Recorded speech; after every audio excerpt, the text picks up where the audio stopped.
So I treated that pattern, and that pattern is named left lower windswept pelvis. You can find that on YouTube if you type in my last name in front of that term, which is H-E-S like Sam, C-H. There's another pattern by that name, but it's a fracture pattern. So just FYI. Okay, you can go find how we treated it on YouTube. I'm not going to cover that right now because that's not the main point I'm trying to make. But I want to show you that we did restore movement. So now I push the ischium medially,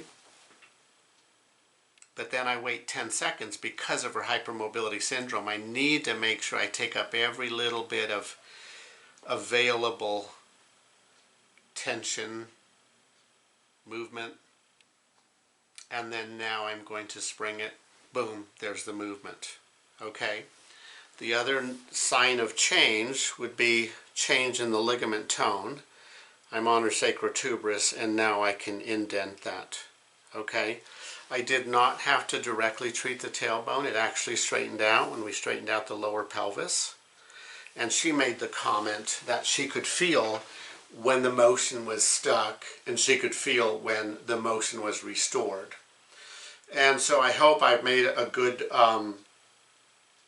case for when we test passive motion in joints in someone with hypermobility syndrome. You have to take up the slack in the traditional manner, pushing through a bone until motion is stopped.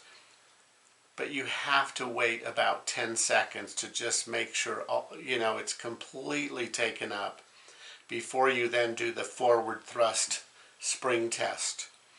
And I don't like to just thrust and let go. I like to do the thrust and feel the recoil. The recoil gives me a lot of information. And another important concept here is that people with EDS, people with hypermobility syndrome, can get restriction in their joints such that motion needs to be restored in those joints. I'm not a fan of manipulating joints, adjusting joints in this population. I've taken coursework and I've done it since 1981, but not in this population.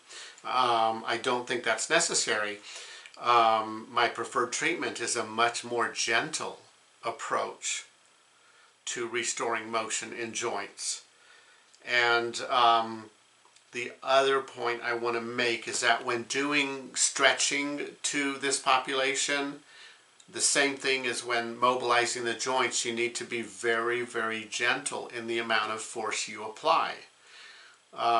So when I was stretching her leg out to the side, I couldn't take it all the way. She had discomfort. I had to take it just where the tension slightly started and wait there.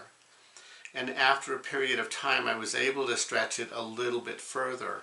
But you have to be really careful when you take a body part to end range in this population. And so we restored that joint mobility, and she could feel the lack of movement before, and she could feel the spring motion afterwards. But what I'd like to do now is have her walk down the hall and back, and then come sit in the chair and tell us how she feels.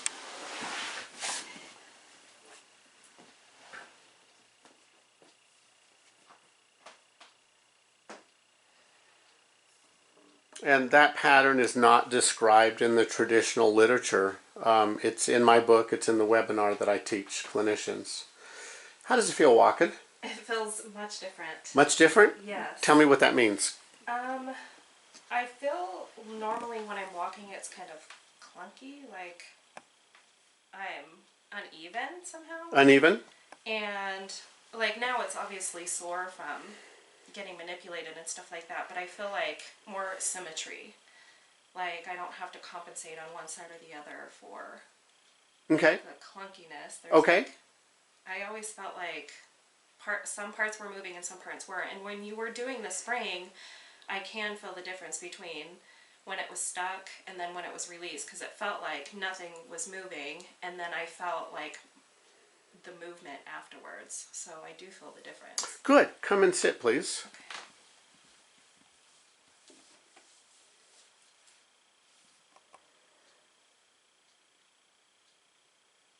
What do you think? How do you feel sitting? It feels good. Normally I can't feel both of my sit bones at the same time, and now I can. Nice, Yeah. nice, wonderful. The good news, you get to keep that. Okay? That's a one-time correction. Oh, good. Okay? I will teach you tomorrow how to replicate the stretches that I did. Okay. And you'll do them very gently just for a week. Very, very gently. And that just, make sure the soft tissue kind of restores its normal length, kind of normal local neurology.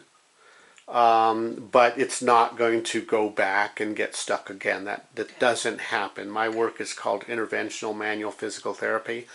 I get in there, I treat it once, I get out of there, I teach the patient, you can be independent, you don't need to come see me. It's a stupid business model. What can I say? I like that. Thank you very much for letting us film this.